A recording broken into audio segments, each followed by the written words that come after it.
National level की। और क्या हुआ, 44 दिन बाद उसकी डेड बॉडी नाले से बरामद होती है। ये है कानून व्यवस्था। 44 दिन बाद एक बेटी 44 दिन तक गायब है, किसी को फर्क नहीं पड़ा। ये है कानून व्यवस्था। और अगर जाति धर्म के आधार पर कार्रवाई करनी हो तो आज घटना होगी, कल सुबह बुलडोजर चलेगा और गोली लग जाएगी। ये भी आपकी आंखों के सामने हो रहा है, ये आपसे छिपा हुआ नहीं। प्यारे साथियों, आपको कपसाट भी याद होगा, किस तरह चीरहरण किया गया आपकी बच्ची का, ये भी आपको याद होगा। और जब मैं आया था तो पूरा बैरिकेडिंग लगा के मुझे लड़ने के लिए, भागने के लिए, दौड़ने के लिए मजबूर किया गया, क्योंकि अपराध नहीं रोक सकते, अपराध के खिलाफ लड़ने वालों को रोकना चाहते। ये सरकारें काम कर रही है। प्यारे साथियों, महिला सुरक्षा के लिए सख्त कानून बनाएंगे और त्वरित न्याय हेतु फास्ट ट्रैक कोर्ट की व्यवस्था करके 1 महीने के अंदर गुंडों को, जो बेटियों का अपमान करेगा, मुख्यमंत्री कहते हैं हर चौराहे पे खड़ा यमराज, उनका यमराज तो छुट्टी पे है, लेकिन यहाँ 1-1.5 महीने के अंदर सजा दिला के बहन बेटियों पर अन्याय करने वालों को फांसी दिलाने का काम करेंगे। मेरी बात को आप याद रखें। कर्मचारियों के बुढ़ापे की लाठी यानी कि पुरानी पेंशन योजना को दोबारा लागू करेंगे। ये पुलिस के भाई भी सुन लो, और ये जो और कर्मचारी है सारे विभागों में, ये भी सुन लो, इसको लागू करेंगे। उसके साथ साथ प्रमोशन में रिजर्वेशन भी SC ST OBC के कर्मचारियों को दिलाते रहेंगे। इस बात का भी मैं आपको विश्वास दिलाता हूं। प्यारे साथियों, अभी प्रीपेड मीटर पहले इस्तेमाल करो फिर विश्वास करो, पहले रिचार्ज करो फिर बिजली लो, और अगर जेब में पैसे ना हो तो अंधेरे में रहो। और ये सरकार कहती है सबका साथ सबका विकास। 300 यूनिट बिजली फ्री देंगे और प्रीपेड मीटर को डायनामाइट लगा के उड़ा देंगे। गरीबों को 400-500 रुपए के बिल पे वापस लेके आएंगे कि बजट में हो उनके। जब और क्यों नहीं हो सकता, जो जानना चाहते हैं वो भी सुनो।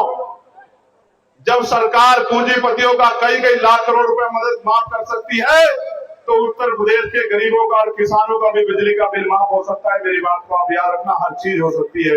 आप पूंजीपतियों को हितैषी हो तो उनका माफ करते हो, हम इनके हितैषी हैं तो इनका माफ करेंगे। ये बात मैं आपको बता दूं।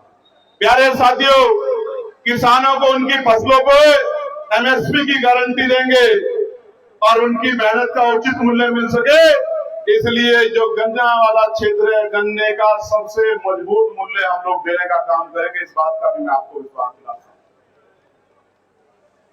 उद्योग धंधे लगा के BPCL, HPCL, IOCL और तमाम थर्मल प्लांट, पावर प्लांट लगा के आपके क्षेत्रों में रोजगार की व्यवस्था करेंगे, जिससे आपका पढ़ा लिखा बच्चा बेरोजगार ना घूमे और उसको तकलीफ का सामना ना उठाना पड़े। प्यारे भाइयों बहनों, खाने पीने की वस्तुओं में जो मिलावट हो रही है, जान से खिलवाड़ हो रही है, उस पर सख्त कानून बना के उससे लोगों की जीवन रक्षा करेंगे। और तहसील स्तर पर जितने भी फॉर्म भरे जाते हैं, पहली बार तो सुनो, कोई फॉर्म ऐसा नहीं होगा जिसमें सरकार पैसा लेगी। निःशुल्क पेपर। एक बात, ट्रांसपेरेंसी होगी, निष्पक्ष होगा। दूसरी बात, सेंटर एक जिले से दूसरे जिले में लग जाएगा और बेटियों का सेंटर दूसरे जिले में भी जाएगा, उसी जिले में पेपर होगा। मेरी बात को याद रखना। और जिसका हक बैठता है उसको नौकरी रोजगार मिलेगा। इस बात की मैं आपको गारंटी देता हूं। और उनकी तैयारी के लिए IAS, IPS और तमाम एग्जाम, PCS, सबके लिए हर तहसील स्तर पर कोचिंग सेंटर खोला जाएगा, वो भी मुफ्त और वो भी वेल सुविधाओं से भरा हुआ कोचिंग सेंटर खोलेंगे कि उनकी तैयारी में कमी ना आए।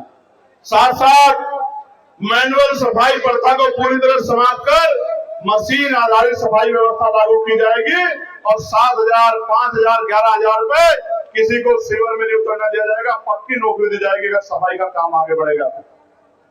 रेडी पटरी वालों और छोटे व्यापारियों के लिए वेंडिंग जोन बनाकर सुरक्षित व्यवस्थित बाजार उपलब्ध कराया जाएगा। आज क्या है, अगर नहीं दोगे पैसे तो ठेली और वो जो दुकान लगाई ये सब उखड़ जाएगी, बुलडोजर चल जाएगा। दे दोगे पैसे। दिल्ली में 20 लोगों की जान गई, कह रहे हैं अवैध होटल है। उस अवैध होटल को हटाया क्यों नहीं आपने?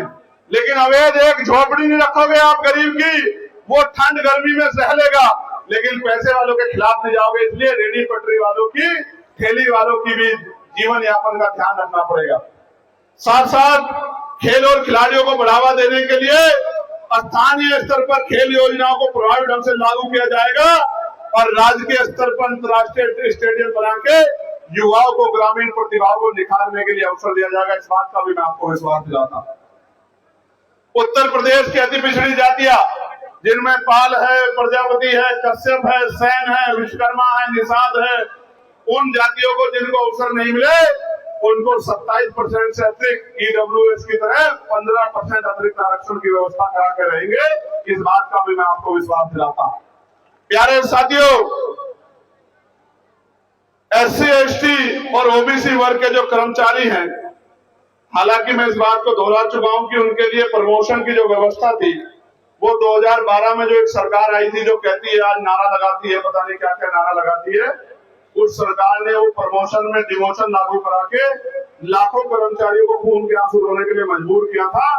हम एससी, एसटी के साथ ओबीसी भाइयों को भी प्रमोशन में रिजर्वेशन दिलाने का काम करेंगे और मुख्य पदों पर ले जाने का काम करेंगे, इस बात का मैं आपको विश्वास दिलाता हूं। अभी आपको याद होगा, अपने दिल पे हाथ रख के बताओ, क्या बाबा साहब अम्बेडकर की जयंती पे नई परमिशन मिलती है?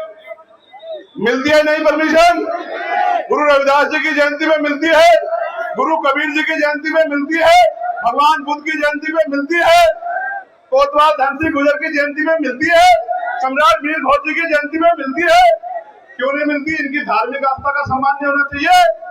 बहुजन समाज के हर महापुरुष की जयंती पे, चाहे फूले साहू की हो चाहे पेरियार की, जहां आप बनाओगे परमिशन भी देंगे और सम्मान भी देंगे, इस बात का मैं आपको विश्वास दिलाता हूं। जैसे फूल बरसते हैं और त्योहारों पे, आपकी महापुरुषों की जयंतियों पे भी फूल बरसेंगे, आपके पवित्र स्थानों पे, मेरी बात को आप याद रखना।